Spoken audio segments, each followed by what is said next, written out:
Beautiful heroine Samantha ఇప్పుడిప్పుడే myositis వ్యాధి నుంచి కోలుకొని మళ్ళీ సినిమాల బాట పడుతుంది.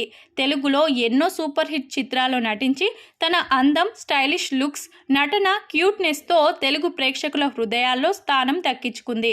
కానీ నాగచైతన్యతో విడాకులు తీసుకోవడంతో ఉన్న ఫేమ్ మొత్తం పోయింది. సోషల్ మీడియాలో నెటిజన్లతో సహా ఫ్యాన్స్ సైతం దారుణంగా ట్రోల్ చేశారు.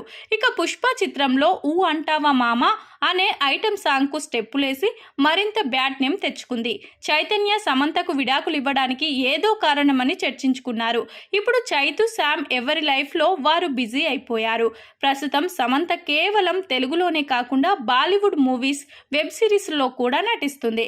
అయితే సమంత నటుడు మమ్ముట్టితో కలిసి నటించిన గోల్డ్ లోన్ ప్రకటన సోషల్ మీడియాలో వైరల్ అయిన విషయం తెలిసిందే.